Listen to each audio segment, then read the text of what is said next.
Welcome to the Grand Connection. We are so excited today. We had an extraordinary event last week with Mary Charleson. She talked about the 5 key consumer post-pandemic trends and their impact on our businesses for 2022. She shared with us many interesting insights, and people were so excited about it at the event. We decided to do a follow-up deep dive interview with Mary Charleson. So Mary, thank you so much for just sharing your wisdom and your inspiration and your knowledge with us today. So we're going to start by focusing on a recap from the event. So can you just give us the highlights of what happened? Well, we started off with the promise of 5 consumer trends, but then I prefaced it with some global macro trends. And I think some of that stuff is where we sort of blew people out of the water a little bit, and we kind of left them trying to catch up. So we talked about social media regulation initially and the ripple effect that it's going to have over the coming year. It's already had some of that impact. So we talked about that. Then we dug into the Metasphere, which included stuff around augmented reality, virtual reality, artificial intelligence. And then just to layer on a little bit more, I put in crypto and the whole blockchain kind of thing. We dove into that. And I think that's the piece where people were kind of like, kind of what is happening here. And so we framed things up from those 2 kind of global things. And then we dove into the 5 consumer trends. The first one being the Great Resignation and its impact and the implication of the opportunities that may be there for businesses. We looked at fear remaining long-term, which is kind of a revisit of a trend that we talked about the last time I spoke to your group. But as I mentioned, I was even more convinced that this trend has legs now, and gave some examples around that. Talked about how we're segmented and divided in all new ways, not only from a psychological and social perspective, but also from a regulation perspective, and the need to recognize that in our marketing as we go forward and realize that our customer databases, we need to revisit that, how we talk to people. Recognize that the global recovery is happening at a different pace. And even in the time period between our presentation and this recording now, we have been introduced to even more elements there. We look at the new emerging virus out of South Africa. I muse now when I talk about, the interview with my client, the 70-year-old fellow who did the safari in South Africa, right? Now we've got Omicron, I got to pronounce that right, that has emerged. We still don't know where that's going, but it shows you just how kind of tenuous all of this is, and recognizing the language that needs to happen, right, to talk to people on a global scale. And finally, the 5th one, and as I mentioned, it was my favorite one because it was so incredibly positive, and that's this idea of audacity on steroids, and the fact that gave a little bit of historical context. After previous pandemics and like major events like this, the world has always emerged into a space of incredible optimism, audacity, innovation, right? And gave some indication of the early developments that we've got in that space and what we can expect as we roll forward into 2022. Fantastic. And the truth is, Mary, that the Grand Connection was formed from Susan and I standing at the Grand Canyon, looking at that and thinking about all the pain that small businesses would be in. And, it is audacity. It is innovation. So we have this global community. So we adjusted and adapted and created this huge organization from that one position. So I love that. And it is actually interesting to look at that in context, because I know, and knowing both of you gals, that you started the Grand Connection before the pandemic. But in hindsight, well, yeah, no, but it was just, you had the vision for it. Then it kind of came to fruition during that time period. And in hindsight, it's almost like it's the right time and the right place because people wanted to gather. And I think truly that will have its staying power, because you've shown, and it kind of goes into this, we're segmented and divided into new ways.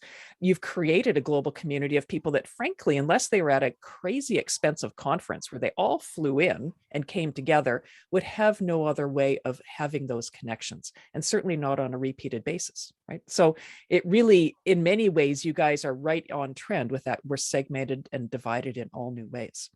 Yeah. Absolutely. And people, because of the whole situation with the pandemic, they were so isolated, and they were yearning to connect with other businesses and learn and collaborate and come together. So it's just been this incredible magic in our community, and attracting such really powerful businesses that are dedicated to grow their business. Oh, thank you, Mary. We had an event. So everybody that's listening, go back into the hub, listen to Mary's talk, which was really concise. She's got a wonderful PowerPoint presentation that goes along with it to go through these trends with good examples. And you can also go back to last year's talk. So she did a talk the same time on the trends coming out. And it's quite interesting because those are still in place. It's just changing, and new things are happening, and we're shifting. This last 2 years has been the biggest shift I have ever seen in the world, as far as me and my clients have gone through. The transformation digitally, everybody's online. Like when I think about last March, this is when Carol and I decided to start it. We came back home from the Grand Canyon. I had clients calling me, canceling. I had contracts being canceled immediately. People in a panic who didn't. For years, I saying, you should sell online. You should do this. Oh, no, it's fine the way it is, right? They're now calling me. Everybody's serious about getting on. They got online in weeks. Stuff that took them 10 years of procrastination happened in a period of 1 to 2 months. And we saw that in other industries, right? The speaking industry, right? Like their calendar dried up, but we all learned to adapt to this online delivery. Education, like all of those things, right? They were forced, and so we made quantum leaps. Sorry, I didn't mean to interrupt, but it is so true, right? And all of us in the skills we have too for going online. Like when Carol and I started doing our first few Grand Connections, we were looking at the wrong screen. We didn't know where the dot of the camera is. People were talking over each other. We were muted all the time. Lighting was terrible. Like now people jump onto these events online. It's so easy. I don't have to give Zoom instructions to people anymore. We all know what Zoom is. Even my strata knows how to get onto Zoom for an AGM. So it's just, that shift has been phenomenal. And then now we've got all these newer trends coming up. When at the end of this last event, people, like the amount of comments here, I'm just reading through the chat because we asked people to put questions in the chat and we didn't get to go through them all. There were so many. Great interview, great talk. Wow, thank you, Mary. Oh my gosh, OMG, OMG, OMG. I didn't know. Like this was phenomenal insights. Great, excellent presentation. Now here it is. Can you discuss company behaviors and how? So this one, could Mary discuss company behaviors that are doing well and aligning with these trends? So let's go through some examples of people that are really working well. We've done this with the Grand Connection. I know a lot of other virtual networking organizations have made that shift too, to go from offline to online. We jumped in online right to start. What about coaches and authors? How could this work for them? Well, certainly, anybody who has a potential for a global audience in a virtual world has a whole new opportunity here. As I said, we're segmented and divided in all new ways, and truly now we have people who are incredibly comfortable in an online environment and who are looking for that kind of advice in this kind of environment. And whether it be through coaching programs, creating courses, doing talks, all of these things are potentially great ways for marketing yourself, but also reaching that whole new global audience. And really kind of combining some of those things where we talked about top of funnel, using social media, top of funnel, to get your message out, but then also getting it down into, getting that contact to have that direct follow-up and contact with them through email, email sequencing, getting a lot more sophisticated around that.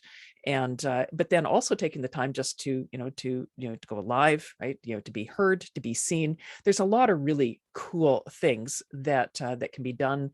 Just LinkedIn creator mode is a whole other side of that. I'm about to go in and make a bunch of changes on my LinkedIn profile as a thought leader. And I think that people who are in that space as consultants, creators, could benefit by that. There's actually, I don't know if you gals have gone in and checked the settings on creator mode, but you can do really cool things where your face, you actually get an opportunity to record a short video if they press on it. You can do a number of things where your thought leadership comes up to the top of your profile as opposed to it looking like a resume. Some really, really cool things. I'm actually looking at doing myself, you're always looking at opportunities, creating a course around that specifically for travel agents and people in the travel industry who are wanting to make B2B contacts. And again, it's an industry that I've been doing some deep dive kind of work with in consulting work. And so there's just an example, right? You see an opportunity and you see an audience that needs that help. So I've noticed the LinkedIn lives are really popular now. Yeah. So they've got a new, you can actually take registration on it. Carolyn, you just experienced one. What happened there? I did. And it was so simple and so easy. I could just register, get the link, put it into my Google Calendar, and boom, boom, boom. Like click, click, click, done, registered, attending. Like the friction process of creating events right now, if you're a speaker, if you are a thought leader in any area, is so simple and so easy that, I just think the opportunities available right now, if you are a thought leader, purposeful, passionate in your area of expertise, the potential is unlimited right now. Yep, absolutely. Yep. And there's also the streaming tools too that are out there now too. So we just recently set up on Restream, which is one of the tools. StreamYard's another one that a lot of you guys are using, but I'm able to set up, 8 channels in there. And so we can just jump on in minutes. It's all branded. I go out there, I can move the speakers around. We can layer it. We can have a message go out into the chat, and it's going to 8 channels immediately that are all watching it when you go live. Now, this means that I guess you gotta be prepared that you're gonna go live. Carol and I remember when we first started a year ago, like we were one of our members, Kimberly Day, she was going live and telling us, well, we could do it too. And we were just like, I myself was quite nervous, and she ran a challenge around going live. And we had a speaker come in to tell people on, doing a challenge to practice going live daily to get used to it. Right. Now it's much more comfortable. It's the change over the last year and people's comfort level online is phenomenal. And I'm just so proud of everyone who's been going through this in our community, and yourself and us. It's been a big shift. Let's just dive deep. You talked about the fear and long-term uncertainty as one of the trends. Can you expand on this, on how we as people can deal with this better? That's a big question. And I think we're all still in kind of shock therapy around this. It really won't be until we kind of can view it from the rearview mirror that we really sort of truly appreciate kind of where everybody's at. But I think recognizing that there are different levels of comfort.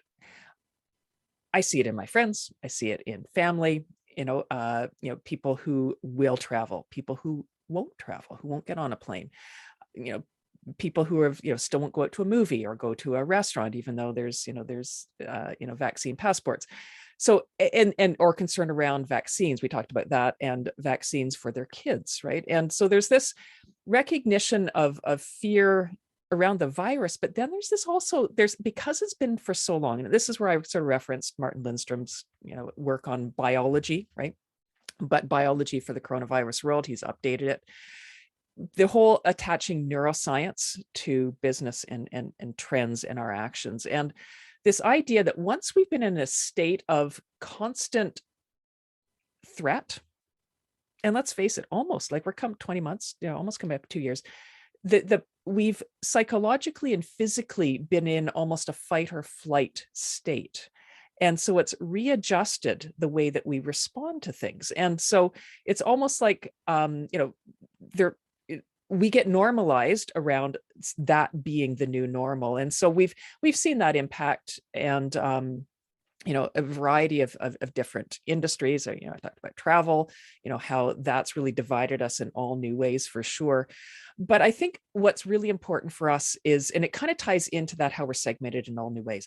We really need to do a deep dive on our customers, who they are, what makes them tick, understand kind of where they're coming from, and then understand there's going to be levels of, maybe not, I mean, fear is a strong word. Maybe there's anxiety, maybe there's discomfort, maybe it's needing to be introduced to something again, right? And so, if you've taken a lot of things online, but you still have an opportunity to do some face-to-face things, recognizing that some people will be comfortable with that, some people will not,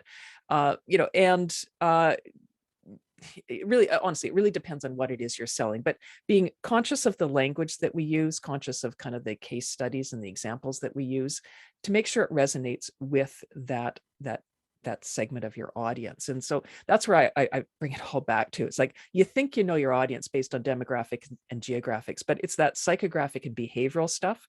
The psychographic, their values, their beliefs, the behavioral stuff around, how they buy, when they buy, all of those things now have been shifted enough around patterns of behavior, but also around anxieties and fears.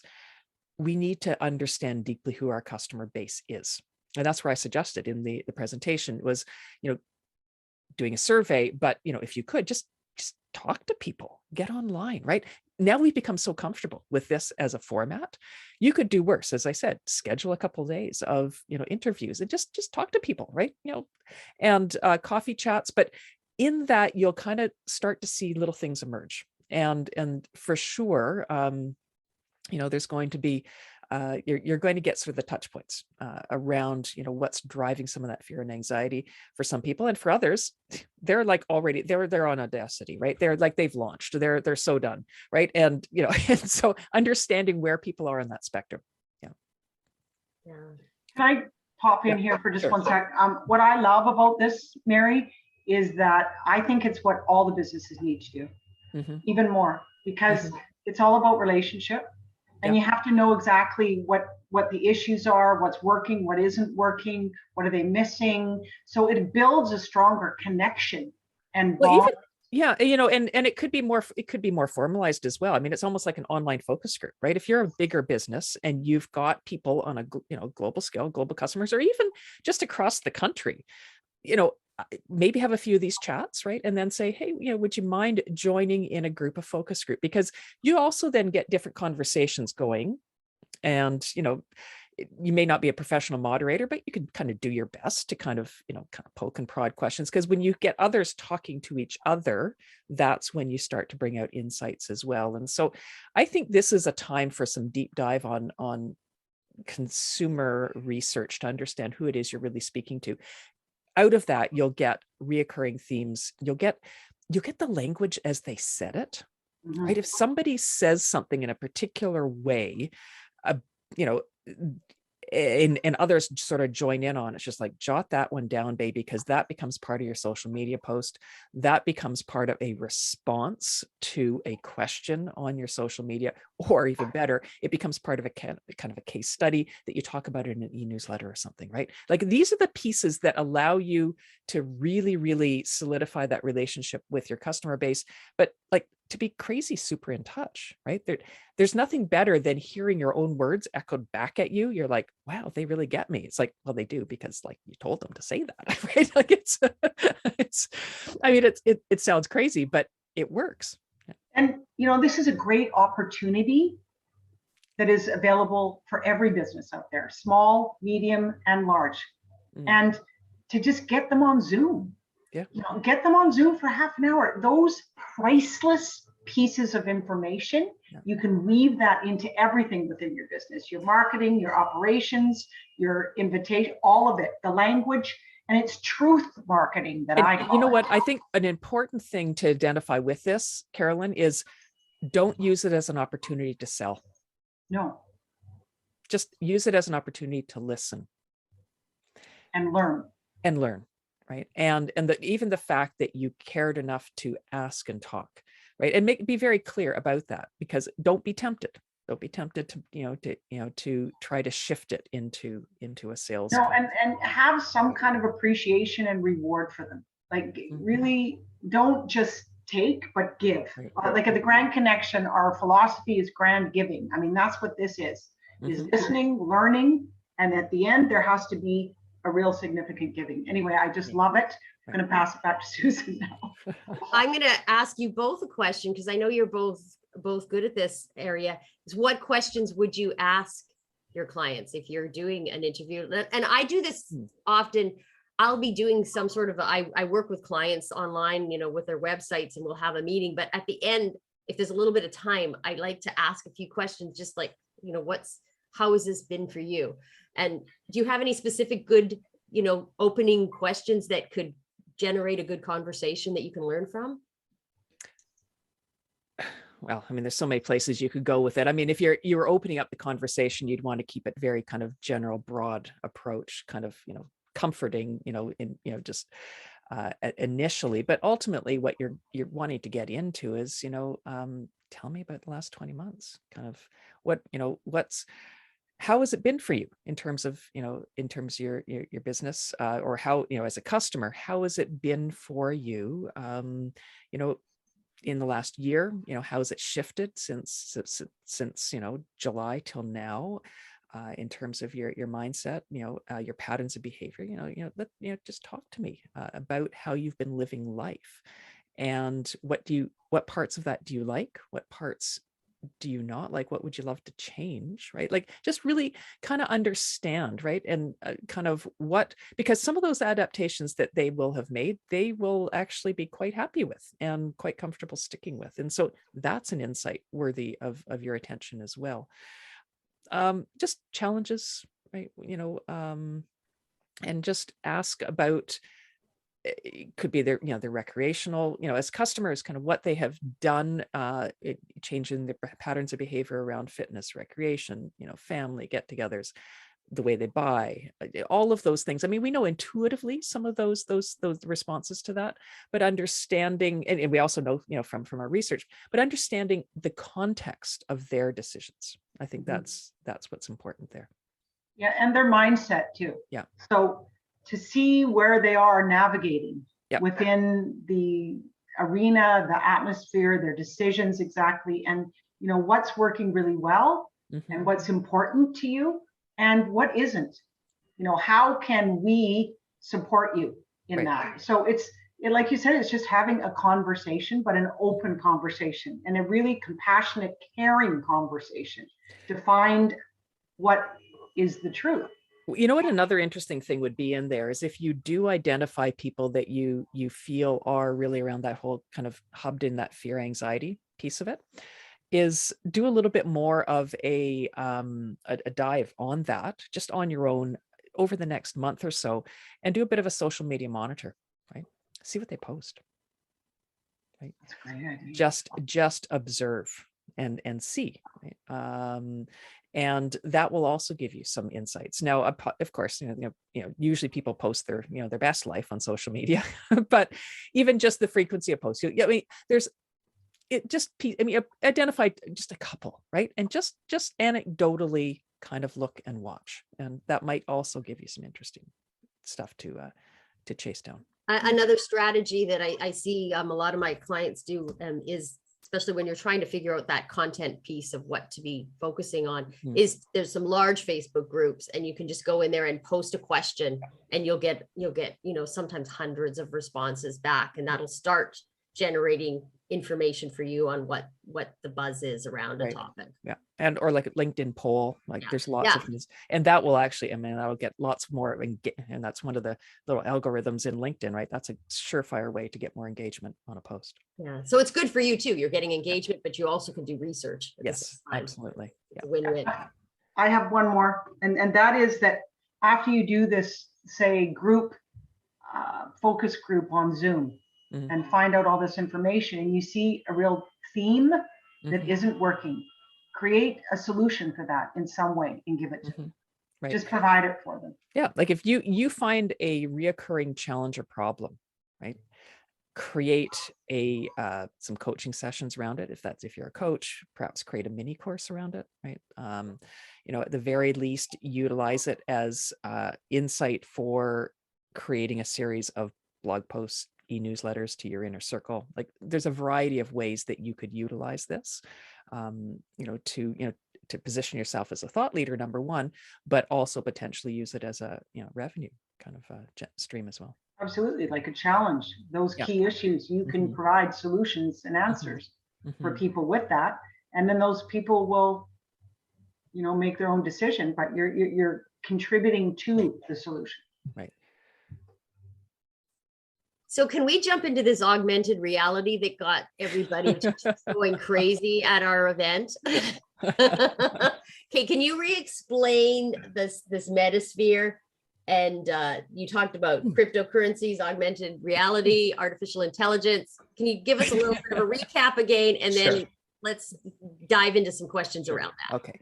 So the Metasphere, I framed it up initially as the Metasphere, and Meta and Mark Zuckerberg kind of rebranding Facebook called Meta, but really explaining that the Metasphere is kind of a term that will apply to what I called, Internet 3.0.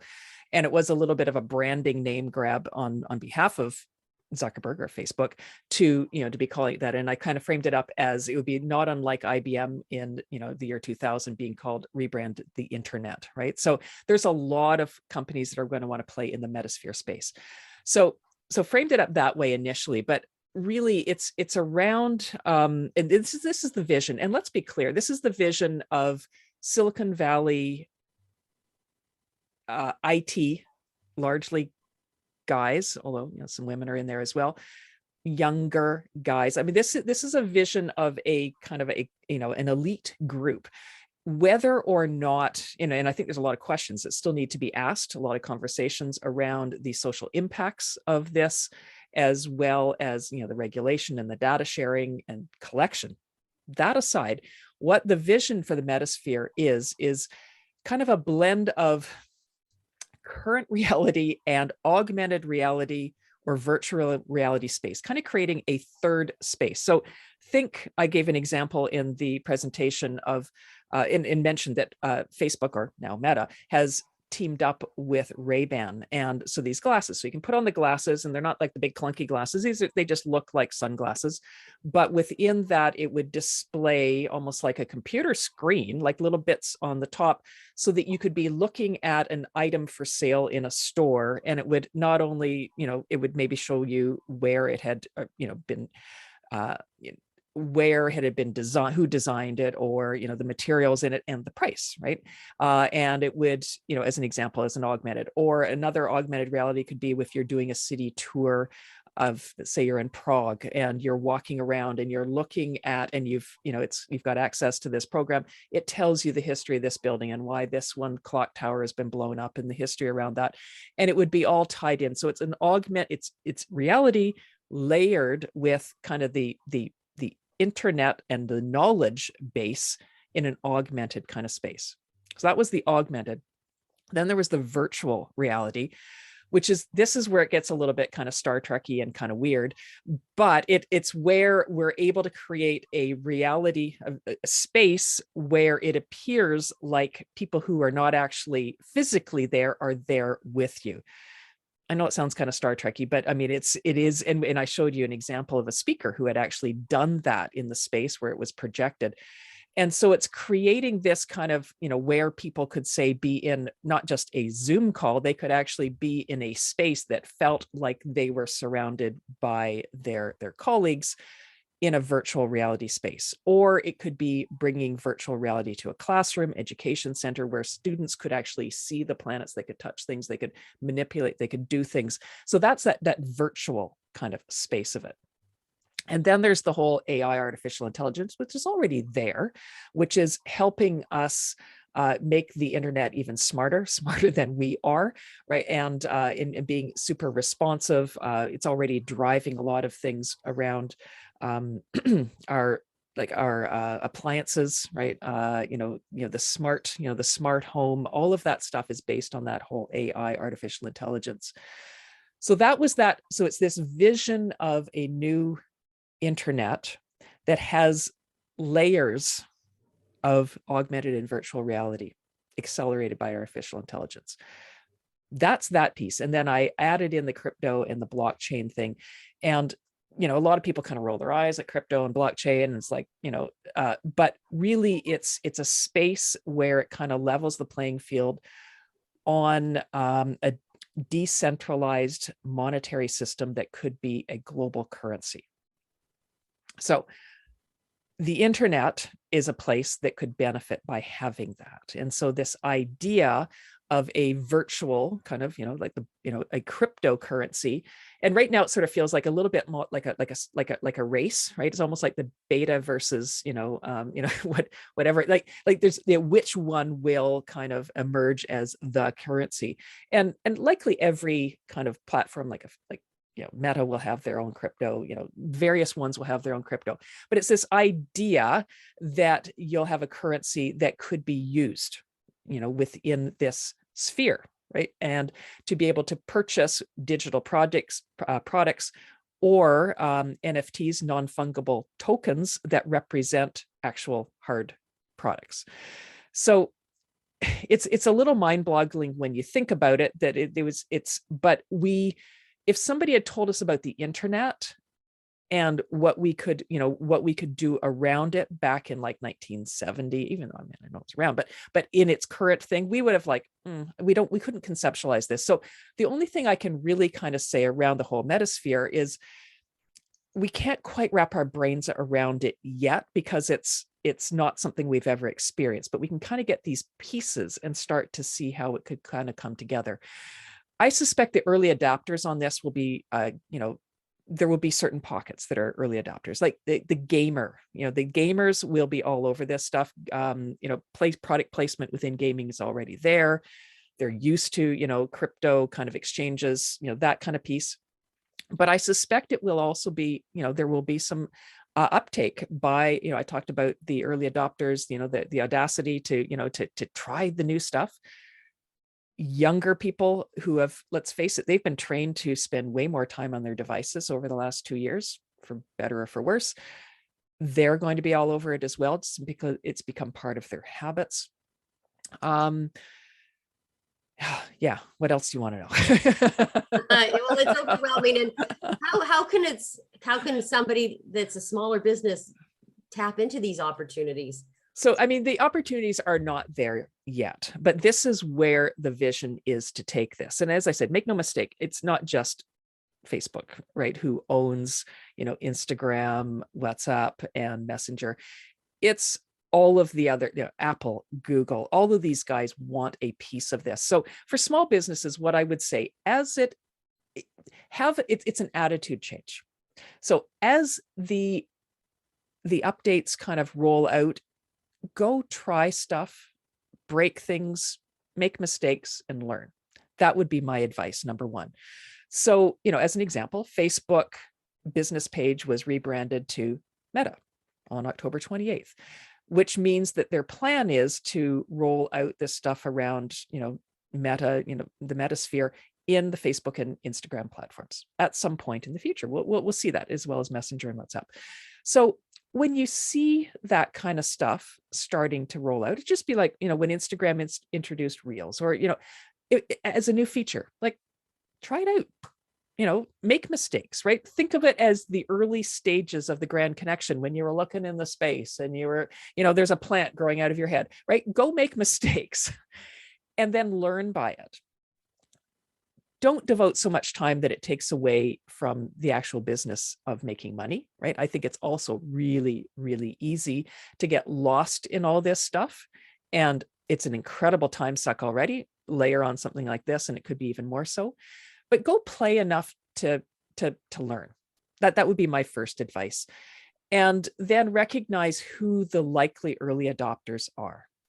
And it will be based, I think, there, as I said, there will be younger, kind of probably like 18 to 35 will be some of the early adopters. It may be skewed a bit male, although that's just me speculating because I'm kind of meshing the gaming kind of thing in there.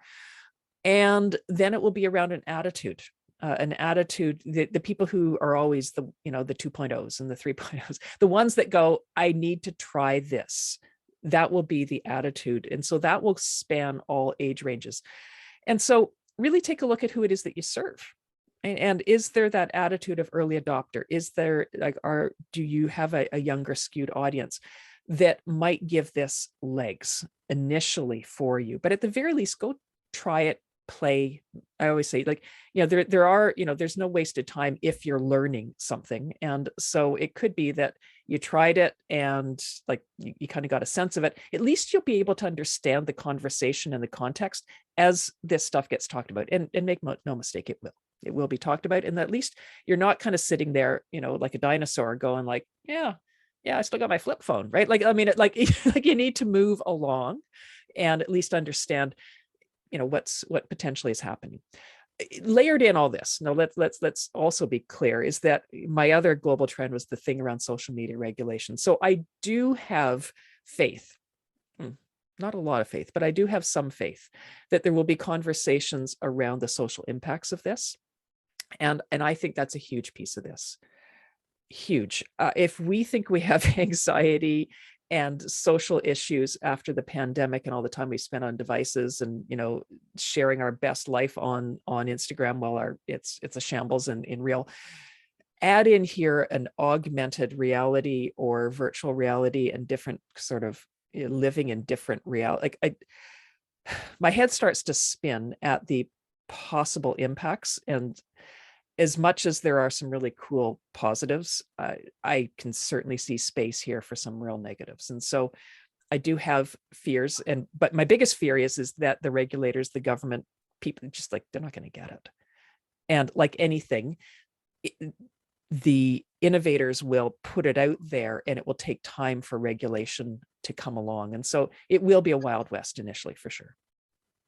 And I want to just spin off that is, I always think about mental health, and your core values. What's the most important? Yes, family. And, this whole transition of the pandemic, like you said, has got people in so much anxiety and so much fear, and they've lost this trust and faith in feeling safe and Maslow's hierarchy. And I think about the kids. You brought that up, and that really hit home to me, right to my heart. Because my son's 21, he's right into the whole toys and tools and virtual reality. He's already got the glasses. And, I think that spending too much time in that alternate space, even included Instagram and, Facebook, and being addicted to their phones as young people, they're missing parts of their life that are really, really important to learn: critical thinking, how to manage themselves through challenges and obstacles. And so I think that the mental health and wellness of our younger generation, I'm concerned too. Yeah. And, I think, and there could also be a really interesting piece here in terms of segmentation, is to kind of, zig when everybody else zags, and to recognize that as we shift into this crazy kind of interesting opportunity space, maybe there's also a space for just kind of getting back to reality. And maybe that's where you resonate with your audience, and almost going old school, right? And using some of the tools to kind of reach people, but then recognizing where their headspace is. And I think there'll be space for that as well. So, as much as I get excited about this stuff, like I said, I put a little values check on it, because Yeah, I am concerned that the time is right for this stuff to take off because of the pandemic, but because of some of the other stuff that's, as you said, the mental health stuff around anxiety around the pandemic, I worry about where this is taking us. There were a couple of questions in the chat at the event. What can we do to help our children?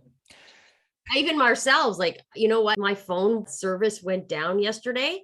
It's still down right now. I've got to go out and get it fixed. The anxiety around not having my phone for 24 hours working it's stupid, because when I was 18 and had no phone, I never felt this anxiety, right? But now it's like I'm so used to this technology around me, and when something goes wrong, we're addicted to it.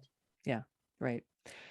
It's interesting. I'm reading, and I don't want to go rabbit hole too far, but I'm reading *Sapiens: The History of Humankind*. Really fascinating book. I'm actually reading it in /Audible, right? So I listen through Audible for a couple chapters when I'm walking the dog, and then I read. But it's talking about, our development as humankind, but how we, as we get, new innovations, how we become dependent on it. And it sort of resets what is kind of the new ground level and normal. And it's really almost impossible to ever roll it back. And right. And I can see, I haven't gotten that far into the book, where they get into that kind of the current and the technology, but even just going from the whole kind of hunter-gatherer to the agricultural phase, and when they talk about how we've taken those steps through, how that's and structured our society, how it's impossible to roll it back. And so fascinating read if you haven't read it. We're on a roller coaster and we're not going back, that's for sure. You showed us this chart, and I think that this is a great tool that we can use, all of us ourselves, to think about all of these trends and how we can where we fit, what works for us, and what opportunities we can look for. Do you want to show that to us? Yeah. Okay. Got my handy dandy whiteboard.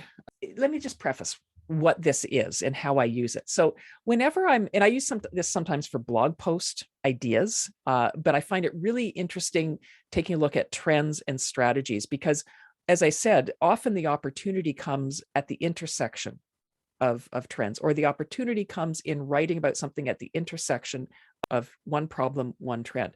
And so I often refer to, going into like a matrix, where I've put up here the social media regulation as a global trend, the Metasphere as another thing that's kind of coming down the tubes, and then put in here the 5 trends, right? Great Resignation, fear long-term, segmented in new ways, global recovery at a different pace and audacity.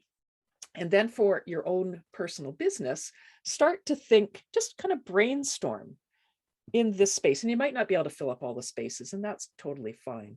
But take a look and just see, is there something in this fear long-term and social media regulation? Is there something in here where I could be taking advantage of this? Is there a strategy here to kind of compound that? Or, segmented in all new ways, and the Metasphere, right? Is there an opportunity here? How does that relate to my business? That's where we can sort of start to make this kind of more personalized for our own business, and brainstorm, right? And what I love doing with this exercise is brainstorming just without, don't evaluate as you go, just kind of strategy. And out of that, there could be some really interesting insight that allows you to do something different than anybody else, or that's where you kind of come up with some of the strategies. So one strategy that pops to mind, just seeing this right now, the Great Resignation, Carolyn and I are looking for new strategies of finding help. Right. Because it is harder and harder to find people that want to work. And I know all of my clients, I'm posting on the websites. We're always posting new ads. They're hiring, and they always, when, as you say, talk to your clients, I'll say, how are things going for you? I can't find anybody. I can't find anybody to hire. And it's kind of a crazy trend when you think about it. You kind of go, well, okay, what's everybody doing then? Right? Where are they going?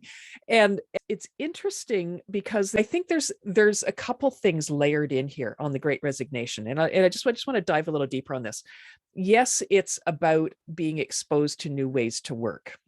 And it's put the employers in a new position where they have to recognize, the employees are now in the driver's seat in terms of setting the boundaries of being able to have some flexibility, being able, to work from home if they wish for some of that time period, or being able to work wherever they want to in the world if they want to.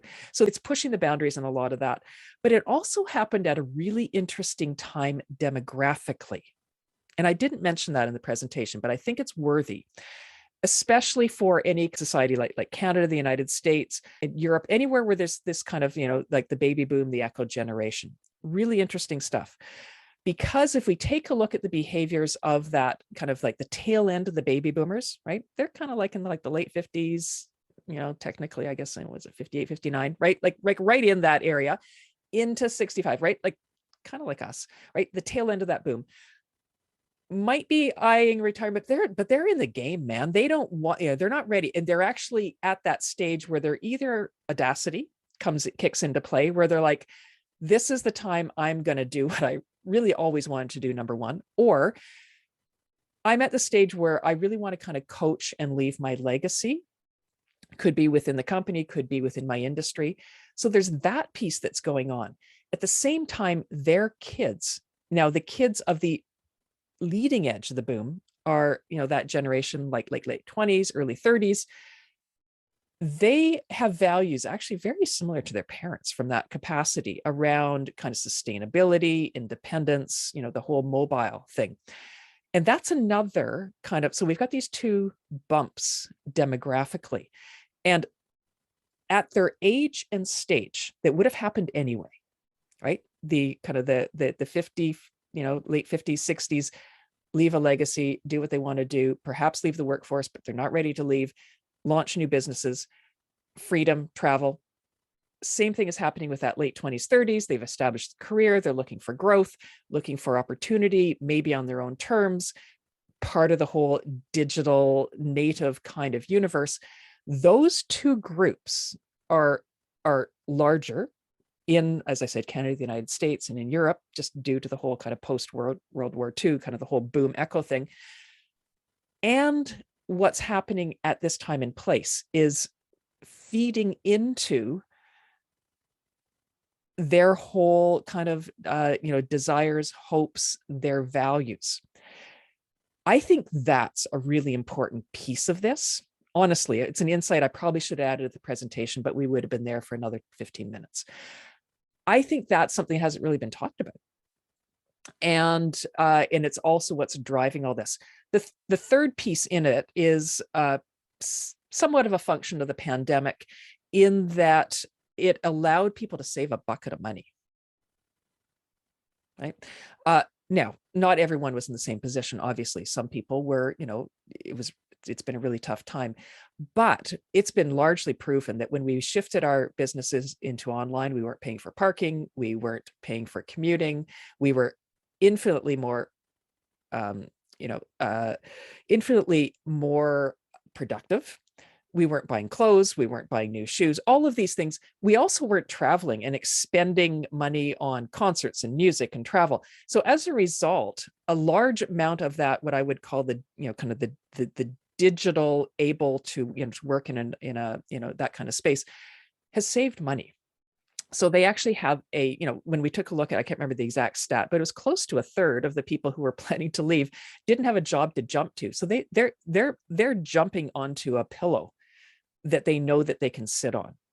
And some of those people are also senior executives that will be leaving with a bit of a pillow as well. So it's a really interesting space to be in, because the normal things that would motivate people to get back into the workforce or to suck it up, buttercup, and take what the company tells them that they have to do is not there. Oh, I'm dying to jump in here, because here's the opportunity for us as entrepreneurs, as business people, is that I think there is this element of people deciding they're not going to tolerate what they don't really love to do or like to do anymore with this too.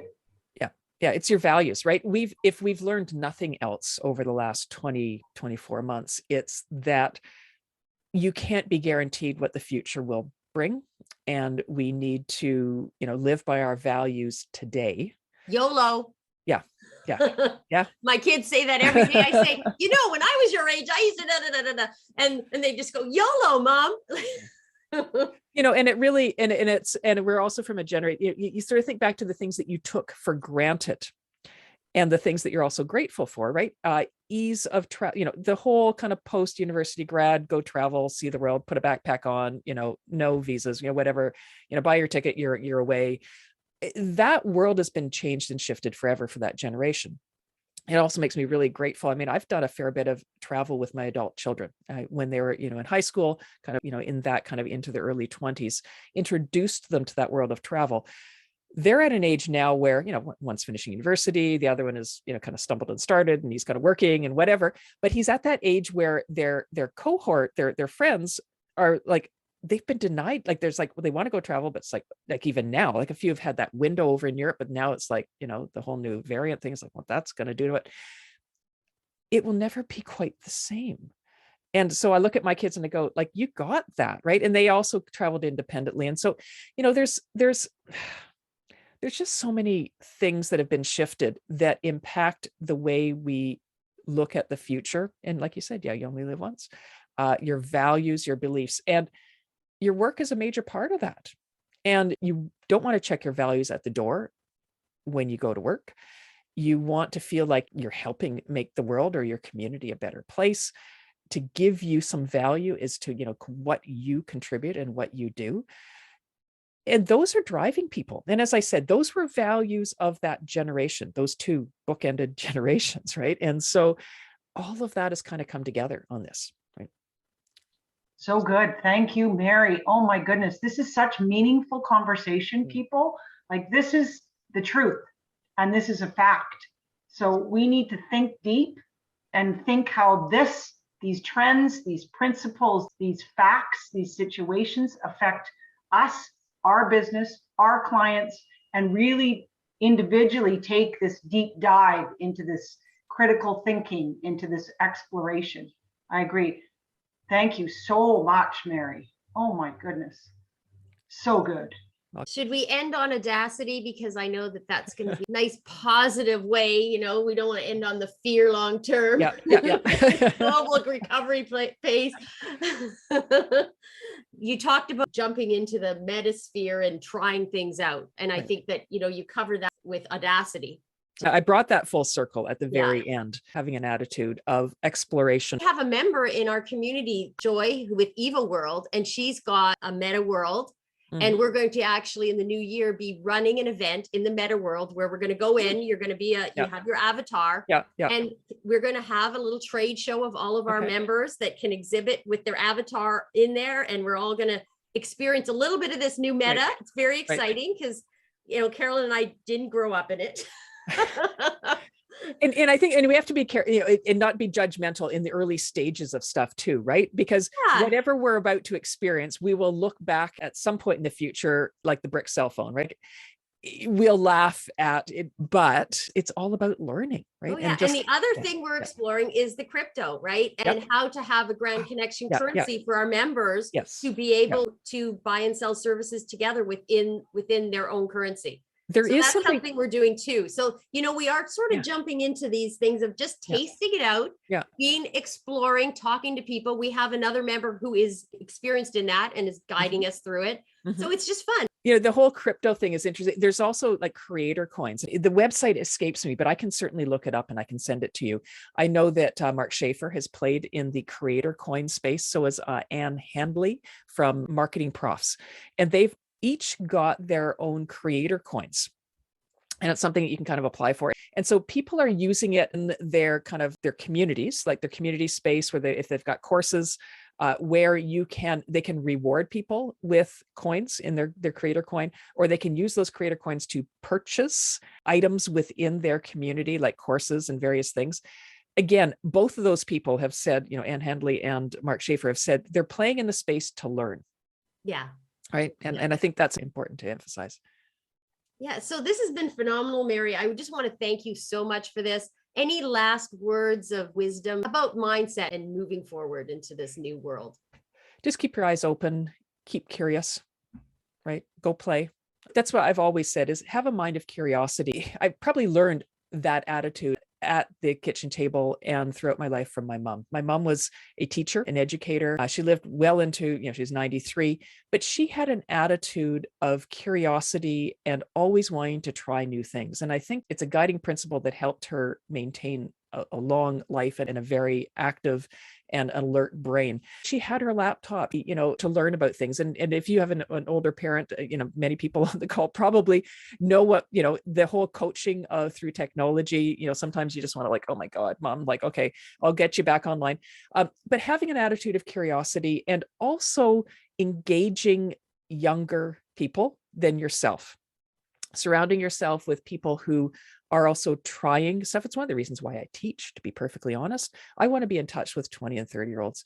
I want to know what they're thinking. I want to know what they're trying. I teach, but I learn from them because I get exposed to their social conversations, the apps, the various things they're trying, but I also get a sense of their attitudes around things as well. So surrounding yourself with people who are younger than yourself, having an attitude of curiosity, I think those are things that will serve you well in terms of adapting as a lot of new technology rolls out.